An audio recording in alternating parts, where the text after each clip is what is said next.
Hey everybody, welcome back to this week's Most Elite Podcast. I am joined once again this week by my good buddy Niishie. Hello. There's Niishie. Yeah. Yeah. So today we're doing two cool things. We're doing the podcast, but we're going to overlay it with us sucking at the game we're talking about. And by us, I mean Niishie. I'm fucking fantastic. And all my friends, everybody who knows me, even Niishie can concede that I'm awesome at the Gungeon. This is true. We're talking about Enter the Gungeon. Yeah. Yeah. I love that game now. I'm glad I showed it to you and you were like, what's this cutesy bright colored thing? I was like, it's this awesome game where you kill stuff and that's it. Oh. But that's not really it. For everybody watching the video, you can actually see the video. So the Gungeon, it's a isometric top down kinda twin stick shooter. It's a twin stick shooter, but some other buttons. You get an active button, which is your R2 if you're playing on PS4, Xbox One, or PC or whatever. And you get passive items that you collect throughout the game that enable you to play the game easier. So it's kind of a loot game, right? It is definitely a loot game. It's a loot game, but it's like a cutesy loot game. And all the loot is gun based because it's called Enter the Gungeon. Yeah. And I think the best part about Enter the Gungeon is, of course, the guns. The guns, yeah. Not only the guns, but the descriptions on the guns. It really, the attention to detail of all the guns goes to show how much that these guys who made it really cared about this product. Yeah, I really like the names of the guns. The fact that a lot of them can, what's the word, synergize? Synergize, yeah. That's something they just added in the new update, Gungeons and Dragons. Mm-hmm. And Dragons is spelled gun. Instead of O-N, it's U-N, Dragon. And, yeah, the synergies are something new. They added where you pick up, like, for instance, there's a gun in the game that's just a AA battery, and it shoots lightning. And if you pick up the lightning item, because there's a lightning item, if you pick it up, it'll then shoot lightning that's connected by a lightning chain, and you're shooting like chain lightning. It's really cool. And all the synergies have names, and all the guns have like special names. In the video here we're playing multiplayer, and in multiplayer is local only. I wish it was online because it would help me not die with you. Oh. But yeah, we're playing local multiplayer, and there's so the way you get loot in this game is twofold. When you clear a room, you get money, and your money shows up as little shell casings in the top left. And sometimes when you clear a room, you can collect a key. This is the part where we're flipping a coin. We flip the coin to see who gets the chest. The red chest, yeah. But so yeah, you get shell casings, which you can then, there's a shop on every floor. There's multiple vendors in this game who you unlock by playing the game. There's one vendor who's always there, some bald dude, and excuse me for yawning. He's always in the Gungeon on every floor. Oh, look what you said. You gave it to me. Yeah, you have to think about that video with the yawning. But yeah, he's on every floor in the Gungeon. And then there's other ones you unlock by saving them. Some of the all of the NPCs pretty much are locked in the Gungeon behind a door when you first start. And you get a golden key somewhere in on the floor you're on. And before you leave the floor, just go save them. They'll appear either outside in the vestibule area called the breach where you select your characters, or they'll appear in the Gungeon itself to help you. And yeah, so that's how you get loot in this game. You clear a room and maybe a chest will drop and you open it and loot pops out, or on each stage there are 2 chests hidden. Just find them, and when you open the chest up with a key. Why do I look so upset when I get something or when I open the chest? No, the cultist is bowing, saying thank you for letting me open it. Because he's like, ah! Yeah. I don't remember. See, the cultist has a pass to kill. That's why I kind of want to do it local so we can see the cultist's past. But yeah. I'll get good someday. Yeah, probably. I can't get past the 3rd level on my own. Yeah, the 3rd level is the black powder mines, and it's kind of tough. if you don't have the right. Everything is tough if you don't have the right drops. I never seem to really get the best drops. I never get the best drops. You're just good. I'm just good. That's the difference. Like everybody who knows me, and I've talked about it on the podcast before. I have very bad luck, and games that have RNG. So even in this, the RNG bad luck is still there. Like I'll get a shitty gun or a shitty item, but I can overcome that just being good. On other games where it's all based on RNG, it's like, well, that's me. So that's why I really, really like the Gungeon. Oh, right, you hate like Mario Party. Yeah, Mario Party's terrible. It's not a game. It's random. And the mini games don't even take skill. They fucking suck. But yeah, so this game, it has an RNG based thing, and you know, I don't mind it too much because there's so much diversity. I think there's 7 characters. The characters you see on the screen in the video is the Bullet, who is a secret character. He's my favorite character because he has a cool sword. And the Cultist. The Cultist is only available if you're playing local co-op. Cultist isn't normally there. Oh, don't do that. I think the Cultist is a girl. Oh, yeah? Yeah. I can't be sure, though. I get a feeling that the Cultist is a girl. Yeah. But, yeah, so the 7 characters, the Bullet, the Convict, the Commando, or the Marine. I call him the Commando. I don't know why. He's the Marine. Probably thinking of Borderlands. Yeah, probably. And the Hunter. I love the Hunter. She's the best character. We should probably do... Well, when we do the Let's Play, yeah, we'll rock out. You will play the Hunter. I'll play the Cultist. Okay.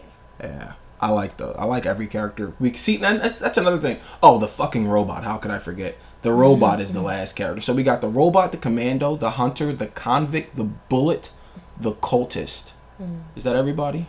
The pilot. I was gonna say you forgot the pilot, the space captain, the douchey baggy. Yeah, Zav Brannigan looking bull. And yeah, those are all the characters. And the cool thing about this game is the characters all are diverse. They all have a special skill. The Bullet's special skill is in games like this, if you touch an enemy, you take damage. The Bullet can touch every enemy in the game, even the bosses, and not be hurt by them. The only thing that can hurt the Bullet is bullets or status effects. So that's his special skill. The Cultist's special skill is just being there makes both of us stronger. So if you're playing local co-op, both of our stats are upped just because you're there. Oh, sweet. Yeah, see, that's what I'm saying. And then, like, the Hunter starts with a dog that can find items after you clear a room.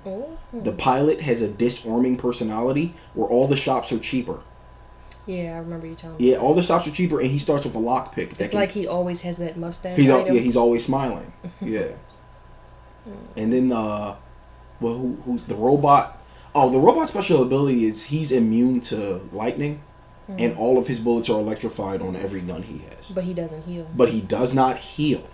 He's essentially playing hard mode. Yeah. Because you can't heal with the robot. See how, if you guys look at the screen, we have hearts.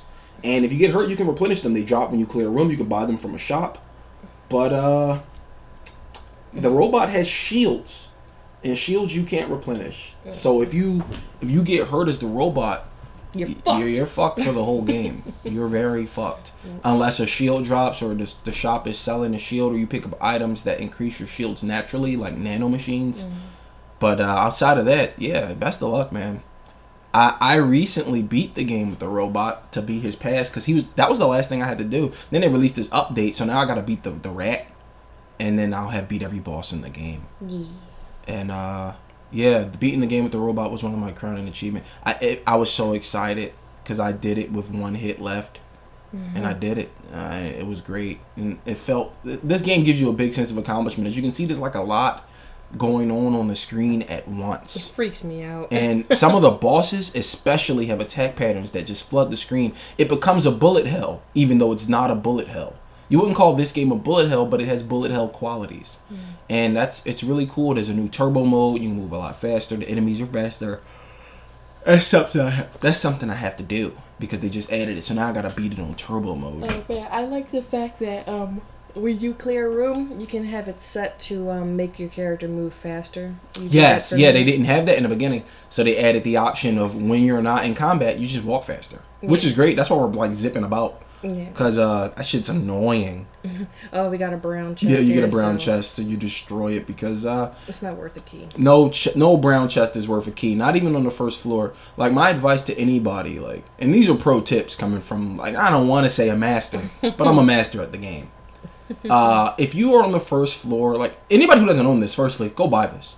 This is an amazing game. It's worth every penny. The update is free, so the game, I think, is $15 or $20. Money well spent.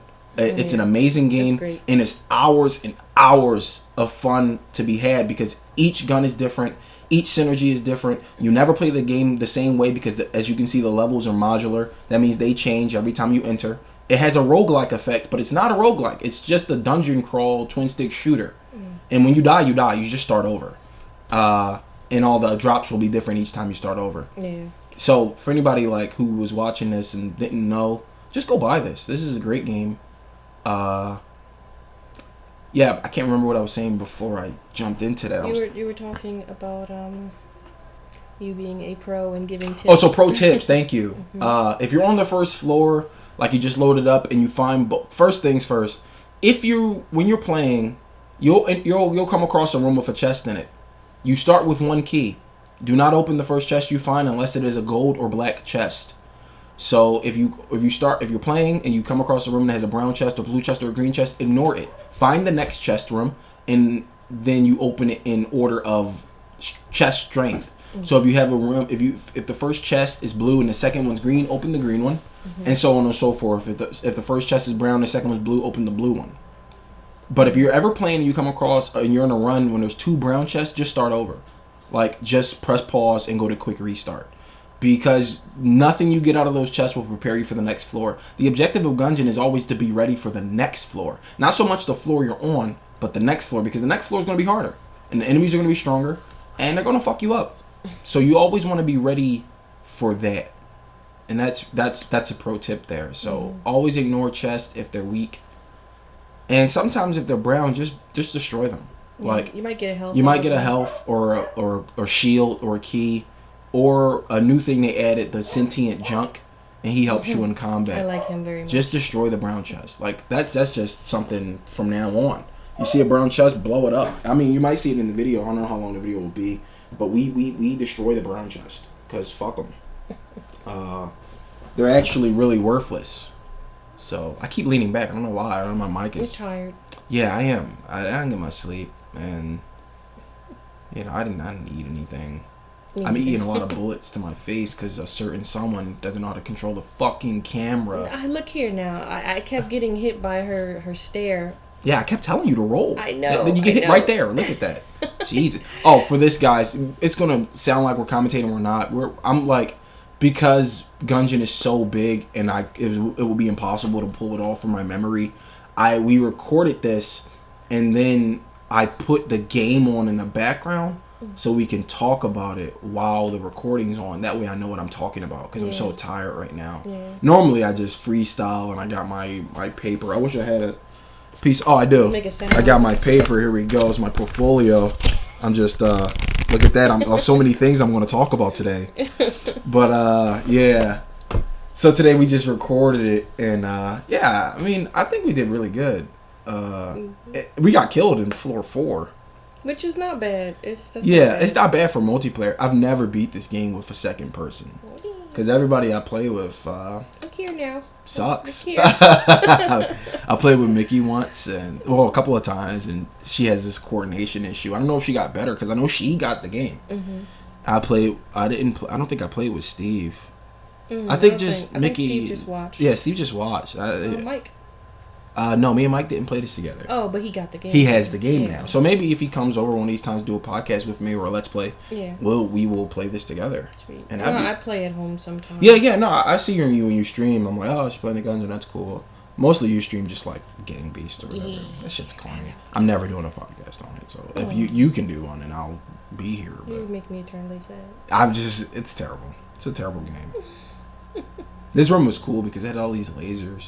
Fuck those lasers. Man, the enemy types are so cool. Oh, one thing I wanted to talk about before the fucking video ends. The guns in Gungeon are, as I said, they're really well descripted. I kind of just want to do a video showing you guys the descriptions on the guns. There's the proton pack from Ghostbusters is in this game, and the description reads like a gun left in a Gungeon by 4 investigators who came to the Gungeon to investigate something strange. And I thought that was so cool. And I was like, oh man, if there's something strange in your neighborhood, dog, who are you gonna call? And a lot of the guns have that. A lot of the guns, even the passive items, all of them read and are descripted so well. Like these guys they get it. They care. Yeah. Like the only ever time I felt like that was in Final Fantasy 14. It's nothing but pop culture references. Like all the quest. One of the quests says third prize is you're eliminated. Well, that, and I like Borderlands. It's kind of like that too. Yeah, kinda. Yeah, I mean, there was a lot of pop culture references in Borderlands, and different kinds of things that you can recognize. Yeah, I mean, we're gonna, with any luck, Borderlands 3 is next year. I mean, it's all but confirmed. I want to believe, but believing has got me let down so many times that now I'm just like, oh, if it comes out, it comes out. If it doesn't, it doesn't. I don't know. But the Gungeon's descriptions are amazing, and that's one of the things that really sold me on the game was every gun and every item you pick up. Just go read the description. It's fucking cool. It'll make you laugh, or it'll make you be like, "Oh, that's so awesome." That's what it did for me. It's a lot of guns and weapons that are like, "Oh man, this is so fucking cool." Yeah, watch out for pitfalls and stuff. Yeah, I mean, it's pits, it's holes, there's everything in this that can kill you, and if you fall in them, I mean, you're fucking. Yeah, well, there's an item in the game called the Amulet of the Pit Lord, where you can fall in the pits without taking any damage. Oh, sweet. It's really good. It's a really. Or the wings, the wax. Or the wax wings, you can fly, or the jetpack, where you can jetpack. What about the balloon gun? The balloon gun, yeah, but the balloon gun's downside is if you get hit, it pops, and then you fall. So, it's a balloon. Yeah. There was something else that I wanted to mention, other than me getting wrecked by the pitfalls all the time. Oh, I mean, you know what? My fact that I can't do the charge weapons. Oh yes, yeah. So there's some sort of dissonance in your brain, because in this game there's weapon there's single fire weapon, semi-automatic weapon where you have to tap the trigger, and there's full auto weapon where you hold the trigger, and then there's a charge weapon where you again hold the trigger but not a lot of bullets are flying out. It charges up and then you release it as a single shot. And for some reason Niishie just can't use the charge weapons. She dies every time she tries. My brain just poops. Yeah, she has like some sort of brain disease where it's just like, oh, you have to do nothing because you're just holding a button. I know. You're not doing anything. And I can work. It's crazy because I can repeatedly hit a button with no problem and be really good. But the minute I get a charge weapon and am forced to use it because I have nothing else stronger, I just get wrecked, and I don't understand why. Yeah, it's fucked up because the charge weapons are really good in this game. They're really strong. There's the BSG, the big shooty gun, which is a reference to Doom's BFG for the big fucking gun. And there's there's tons of charge weapons actually. The anvil gun is a charge gun. Well, I think there's one that like it throws like barrels, kind of like in Donkey Kong. Yeah, there's the banana, which is a really good charge weapon. You throw bananas that explode. There's the sling, which does more damage to bosses, as David and Goliath. It's really a sling with a rock, like David and Goliath. That's a cool reference, and it does more damage to bosses, and that's a charge weapon. Yeah, I struggle with the charge weapons or guns that have bullets that ricochet and they're all over the screen, like the weapon. The weapon you're using the kiln, which shoots pots that explode into smaller projectiles. Yeah, and it's getting you fucked up because you keep looking at the bullets and not your. I told you, look how pretty I told you to succeed. And another pro tip for you people who pick up the Gungeon after this: look at your character. And always be looking at your character and its distance in relation to the enemy, and you'll rarely get hit. That's all you have to do. I don't know why Niishie doesn't understand that. Because I like to look at everything on you the can't. Screen. I know. You're gonna fucking die. I know. That's why you haven't beat it yet. It's exactly why I can't beat it yet, because it's just I'm looking at everything. I'm looking at the enemies. Look at looking at the colors. Look at you, and then look at the bullets coming toward you, and then decide which direction will avoid the bullet. Yeah. And that's it. That's all you have to do. I mean, that's what's been getting me further in the game, learning to ignore everything. Exactly. It's only because every time I play, I get a little bit farther.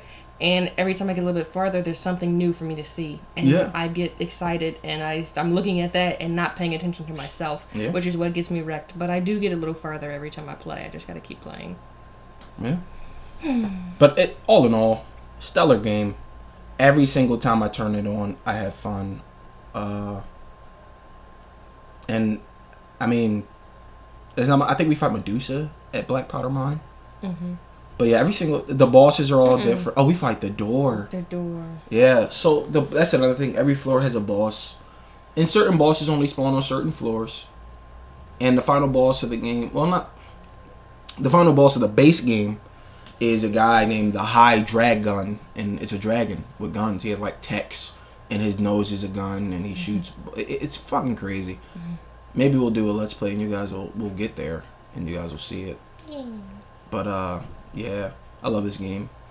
I have a lot of fun when I play it. Everything about it is so cool and cute, and like all the descriptions, all the bosses. They wrote this game, unlike major AAA games, has a codex, and you can read everything about every enemy and every gun. And it's like, oh, cool, sweet. Where's that in fucking Destiny 2? But yeah, I mean, I guess that's our time for the podcast. We are actually, today will be the first day of the Let's Play. So today 2 videos are going up. The Let's Play video and the podcast video. Yeah. So look out for both of those today, guys. It's going to be great. I know I'm 2 weeks late on the podcast. I don't know. Things have been tough for me lately. I'll do everything, though. And then I got the mahogany there. Yeah. I don't know when the video... See, this is... Because we didn't start them at the same time. Mm-hmm. So I don't know what the people are seeing. It doesn't matter. I mean, we're just talking about the game. We can link it somehow. You know? Oh, I can. I'm not gonna, but I could. I see. Got him. Sadness. All right, well, thanks, guys, for stopping in. We'll see you next week in next week's podcast.